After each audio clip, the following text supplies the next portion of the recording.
Assalamualaikum warahmatullahi wabarakatuh. Kami dari kelompok 3 akan membahas tentang sumber-sumber dan dalil fikih yang mukhtalafah. Saya Maulidah Hasanah dan teman saya ada Asrul Setiari Nur Hasanah dan kami Liana Diva Azahra.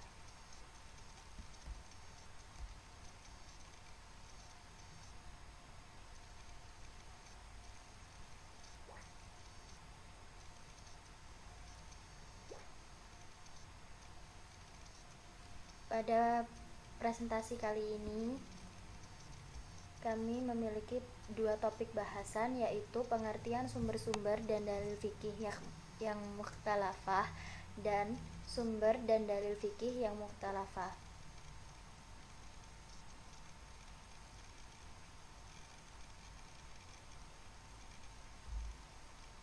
Sumber dan dalil fikih yang mukhtalafah dalam perspektif hadis, menurut bahasa, mukhtalaf berarti bertentangan. Jadi, hadis mukhtalafah adalah hadis yang bertentangan, yang biasa disebut dengan mushkil hadis oleh para muhaddisin. Mushkil hadis adalah hadis yang lahirnya memiliki kaidah yang saling bertentangan dengan kaidah yang baku, sehingga terkesan bertentangan dengan nas syara' yang lain. Orang pertama yang menyusun karya tentang mukhtalif hadis adalah Imam Muhammad ibnu Idris Asy-Syafi'i dalam kitab Ikhtilaf al-Hadits yang menjadi karya paling klasik yang sampai ke kita.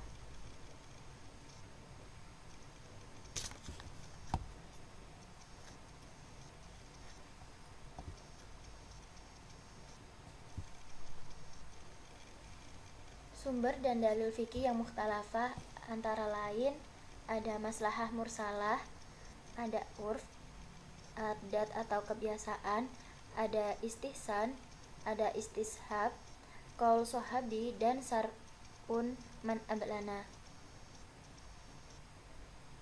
yang akan dijelaskan oleh Asrul. Baik, di sini saya akan menjelaskan topik yang pertama, yaitu maslahah mursalah. Maslahah mursalah maslahah secara bahasa memiliki arti manfaat, sedangkan mursalah memiliki arti netral. Menurut istilah Islam, maslahah mursalah memiliki arti sebagai segala kepentingan yang bermanfaat dan baik, namun tidak ada penjelasan khusus dalam ayat Al-Quran maupun hadis Rasulullah yang mendukung secara langsung ataupun yang melarangnya.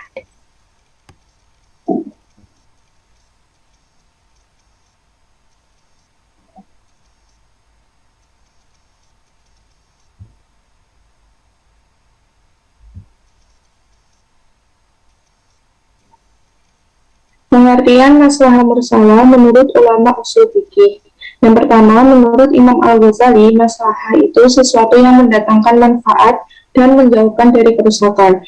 Namun, hakikat dari maslahah adalah memelihara tujuan syara' dalam menetapkan hukum. Dari kitab Al-Muhafadah Al-Mahsud Asy-Syar'i. Sedangkan menurut Imam Ar-Razi, maslahah ialah perbuatan yang bermanfaat yang telah diperintahkan oleh Allah kepada hamba-Nya tentang pemeliharaan agama, jiwa, akal, keturunan, dan harta bendanya. Sehingga dapat disimpulkan bahwa maslahah mursalah ialah segala kepentingan yang tidak didukung maupun dilarang secara tegas dalam Al-Quran maupun hadis. Bisa dikatakan bahwa maslahah mursalah ini memiliki sifat yang netral, dalam arti tidak memiliki larangan maupun anjuran dari Al-Quran maupun hadis. Macam-macam maslahah mursalah. Dari segi kekuatan, maslahah mursalah ini dibagi menjadi 3, yaitu maslahah daruriyah, maslahah hajiyah, dan maslahah tasimiyah. Maslahah daruriyah ialah kemaslahatan yang keberadaannya sangat dibutuhkan oleh kehidupan manusia. Artinya, kehidupan manusia tidak punya arti apa-apa bila satu saja dari prinsip yang 5 tidak ada, yaitu memelihara agama, jiwa, akal, keturunan, dan harta. Selanjutnya, maslahah hajiyah. Maslahah hajiyah ialah kemaslahatan yang tingkat kebutuhan hidup manusia kepadanya tidak berada pada bentuk tingkat dhuhuri. Bentuk kemaslahatannya tidak secara langsung bagi pemenuhan kebutuhan pokok yang 5, tapi secara tidak langsung menuju ke arah sana seperti dalam hal memberi kemudahan bagi pemenuhan kebutuhan hidup manusia.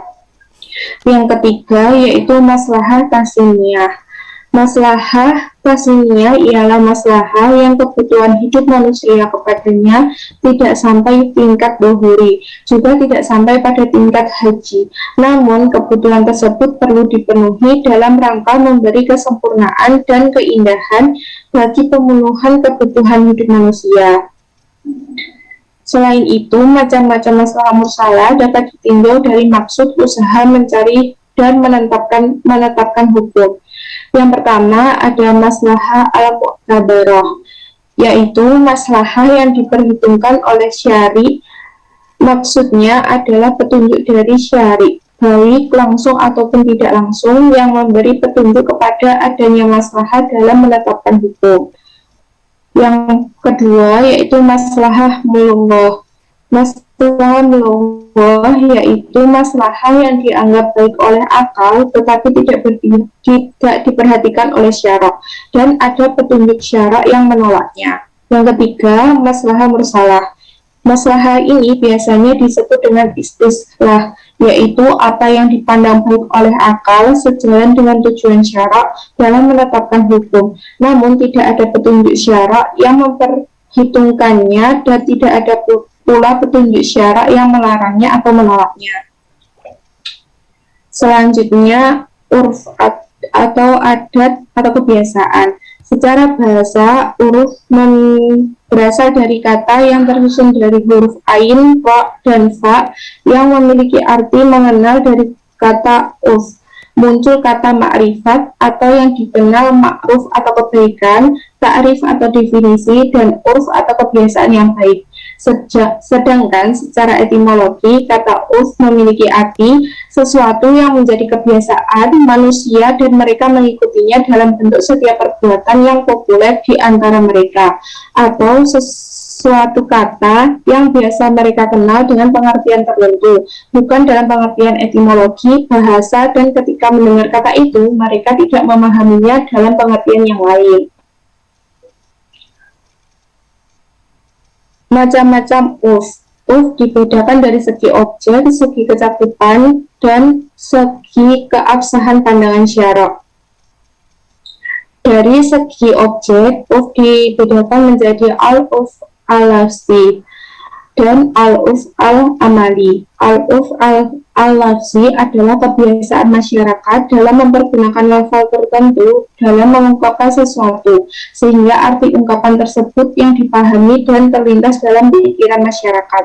Contoh kalimatnya adalah seperti, pulang saja kamu ke rumah orang tuamu. Ini dalam masyarakat Indonesia memiliki makna talak atau cerai. Selanjutnya, al-urf al-amali adalah kebiasaan masyarakat yang berhubungan dengan perbuatan biasa atau muamalah kepardaan.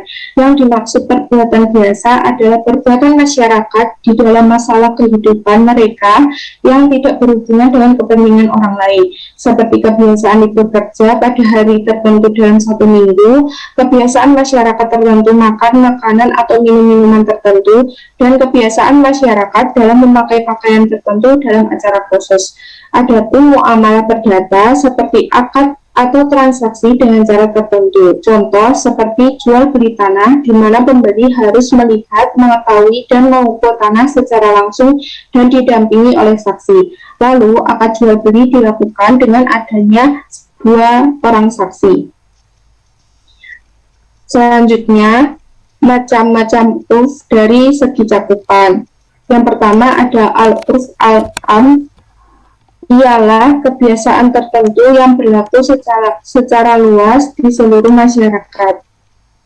Sedangkan al-urf al-khas ialah kebiasaan yang berlaku di daerah atau tempat tertentu. Yang ketiga, dari segi keabsahan pandangan syarak, ada al-urf al-sohi, ialah kebiasaan yang berlaku dalam masyarakat yang sesuai dan tidak bertentangan dengan ayat Al-Quran ataupun hadis, tidak menghilangkan kemaslahatan mereka, dan tidak pula membawa keburukan atau mudarat kepada mereka. Contohnya, dalam masa pertunangan, seorang laki-laki memberikan beberapa hadiah kepada seorang perempuan, yang ini bukan digolongkan sebagai mas kawin, namun hanya sebatas hadiah.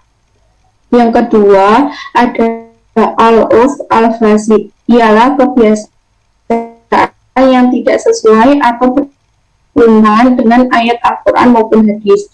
Contohnya, penyalahgunaan wewenang yang dilakukan pejabat untuk kepentingan tertentu, baik golongan maupun pribadi. Selanjutnya akan diteruskan oleh teman saya.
Yang ketiga ada istihsan.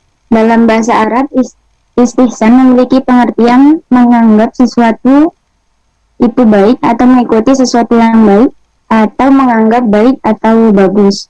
Pengertian ihtisan dalam kalangan ulama usul fiqh berbeda-beda sesuai tujuan dan kemampuannya masing-masing dalam menyimpulkan pengertian istihsan.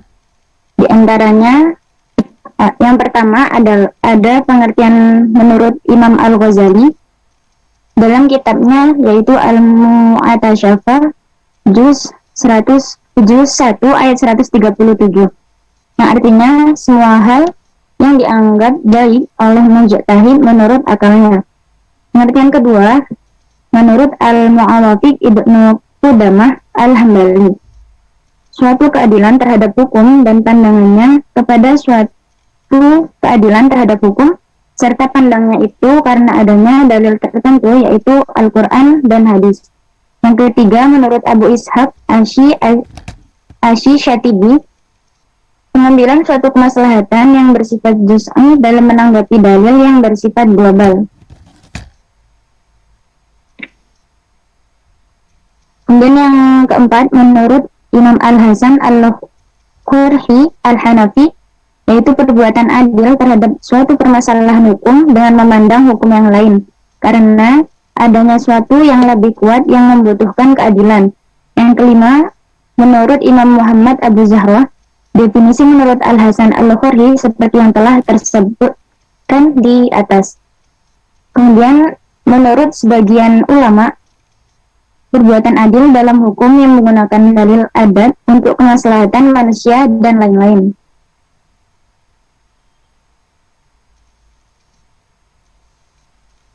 Adapun dasar-dasar hukum istihsan dalam Al-Quran dan hadis yang antara lain dalam surat Az-Zumar ayat 17-18 yang artinya, sebab itu sampaikanlah berita itu kepada hamba-hambaku yang mendengar perkataan lalu mengikutinya dengan yang lebih baik di antaranya. Yang kedua, Quran surat Al-A'raf ayat 145, kemudian Quran surat Al-Baqarah, dan yang terakhir ada hadis riwayat Ahmad ibn Hanbal yang berisi apa yang dianggap baik oleh kaum muslimin maka baik pula di sisi Allah Subhanahu wa taala. Kemudian ada macam-macam istihsan. Yang pertama, istihsan yang sanadnya dari urf. Artinya meninggalkan apa yang menjadi akibat dari kias menuju hukum yang tidak selaras karena pada umumnya urf itu berupa perkataan maupun perbuatan. Yang kedua, ada istihsan yang sanadnya dari nas. Artinya sesuatu yang hukumnya bertentangan dengan kaidah yang telah ditetapkan. Yang ketiga, istihsan yang sanadnya darurat. Artinya melakukan sesuatu yang seharusnya tidak boleh dilakukan, namun harus tetap dilakukan demi memenuhi hajat atau kebutuhan orang yang darurat untuk mencegah kemudaratan.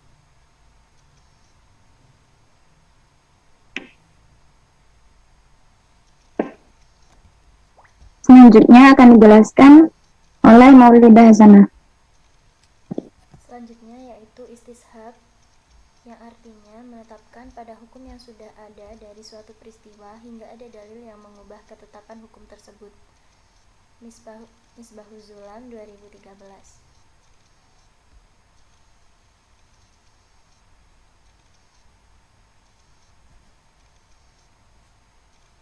Menurut beberapa tokoh ulama usul fikih, pengertian istishab antara lain menurut Al-Asnawi, istishab adalah penetapan hukum berdasarkan sesuatu hal di masa kini berdasarkan hal tersebut di masa lalu.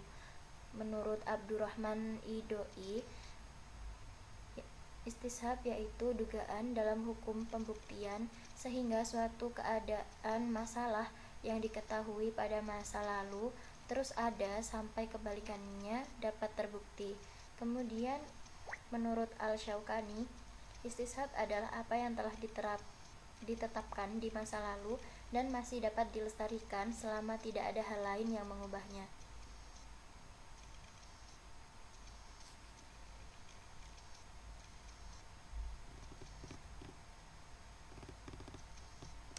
Beberapa dasar hukum istishab terdapat pada Al-Quran surah Al-Baqarah ayat 29, Quran surah Al-Jasiyah ayat 13, dan Quran surah Luqman ayat 20.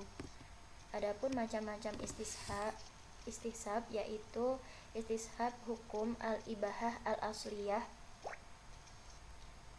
yaitu menetapkan hukum sesuatu yang bermanfaat bagi manusia diperbolehkan selama tidak ada dalil yang menunjukkan keharamannya. Contoh, pepohonan merupakan milik seluruh manusia yang mana berhak mengambil buahnya, kecuali bukti kepemilikan orang lain.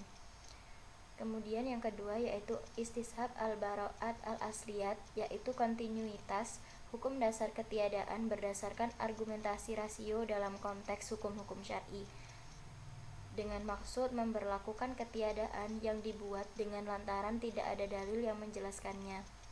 Kemudian istishab al-umumi, yaitu istishab yang bersifat umum sebelum datangnya dalil yang mengkhususkannya, dan istishab dengan nas selama tidak ada dalil yang nas. Contoh, puasa yang berlaku bagi umat sebelum Islam tetapi wajib bagi seluruh umat Islam. Kemudian ada istishab an-nasi atau istishab pembalikan, yaitu istishab yang menentukan status hukum di masa lampau. Contohnya yaitu seseorang yang ditanya tentang keberadaan Ali kemarin di sini, padahal kemarin melihat Ali di tempat itu. Kemudian yang kelima yaitu istishab al-wasfi asabiti, yaitu istishab yang telah diyakini adanya atau tidak adanya pada masa yang telah lalu, tetaplah hukum demikian hingga diyakini terdapat perubahannya. Contohnya yaitu orang yang bertayamum dan ketika dalam tengah sholat melihat ada air.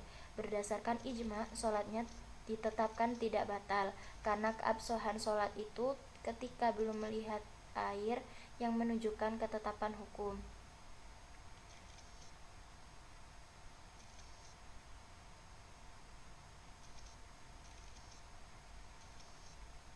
Kemudian dijelaskan oleh Kamilia Nadifa.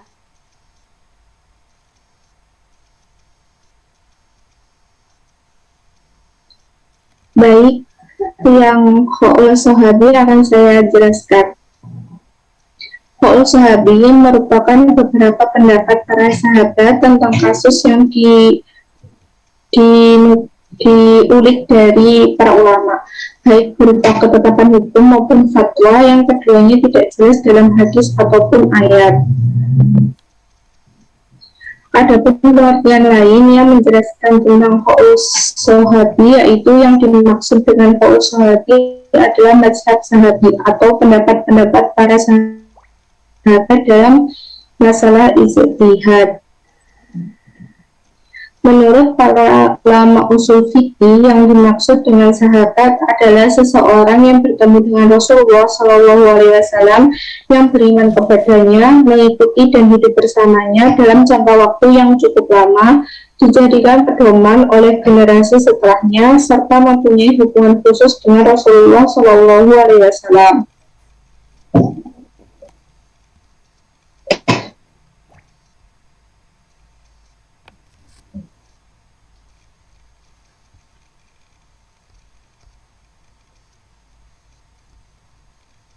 Contoh dari qaul sahabi antara lain yang pertama perkataan Aisyah radhiyallahu anhu tentang bayi di dalam kandungan yang beliau dengar dari Rasulullah SAW.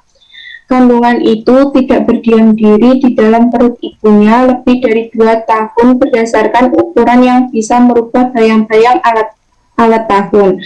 Keterangan dari Aisyah radhiyallahu anhu adalah bahwasanya paling lama waktu mengandung yaitu selama 2 tahun. Hal ini bukan hanya semata-mata hasil dari ijtihad serta penyelidikan beliau sendiri. Oleh karena itu, jika ketentuan-ketentuan tersebut dapat diterima, maka sudah pasti ketentuan-ketentuan tersebut berasal atau bersumber dari segala sesuatu yang telah didengar dari Rasulullah SAW, meskipun menurut lahirnya merupakan ucapan Aisyah radhiyallahu anhu sendiri. Yang kedua, Abu Bakar radhiyallahu anhu. Beberapa nenek yang mewarisi bersama-sama adalah 1/6 harta peninggalan yang kemudian dibagi rata antara mereka atau nenek tersebut. Tidak ada di antara para sahabat yang menentang keputusan Abu Bakar radhiyallahu anhu. Sahabat Umar bin Khattab radhiyallahu anhu pun mengatakan yang sama dengan Abu Bakar radhiyallahu anhu. Oleh karena itu, keputusan yang ditetapkan oleh Abu Bakar radhiyallahu anhu merupakan keputusan atau hukum yang wajib diikuti oleh kaum muslimin karena tidak mendapat pertentangan dari sahabat, bahkan tidak ada perselisihan di antara kaum muslimin dalam masalah tersebut. Selanjutnya akan dibacakan oleh teman saya. Yang terakhir ada syar'u mangkoblana. Syar'u sendiri secara etimologi mempunyai arti mengalir.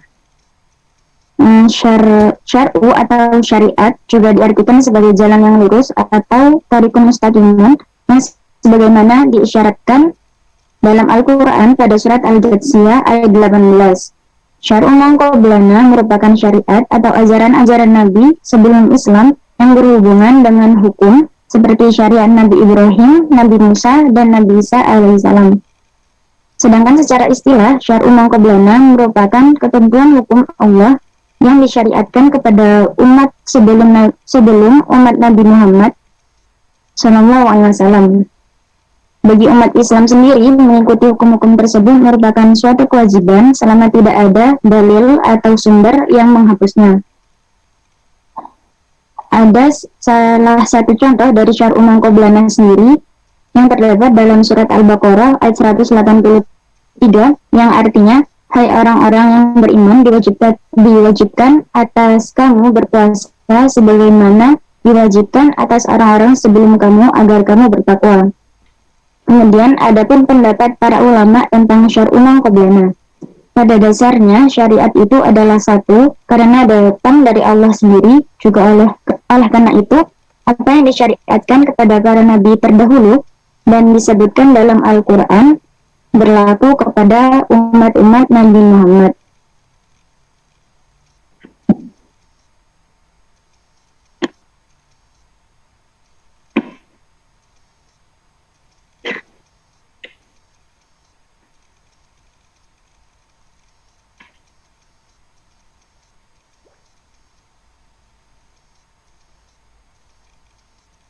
Pembagian syar'u man qablana. Yang pertama, setiap hukum-hukum syariat dari umat terdahulu tetapi tidak disebutkan di dalam Al-Quran dan Sunnah. Para ulama sudah sepakat bahwa bagian yang pertama ini sudah jelas tidak termasuk syariat kita, yaitu syariat Islam. Kemudian yang kedua, setiap hukum-hukum syariat dari umat terdahulu yang disebutkan di dalam Al-Quran dan Sunnah.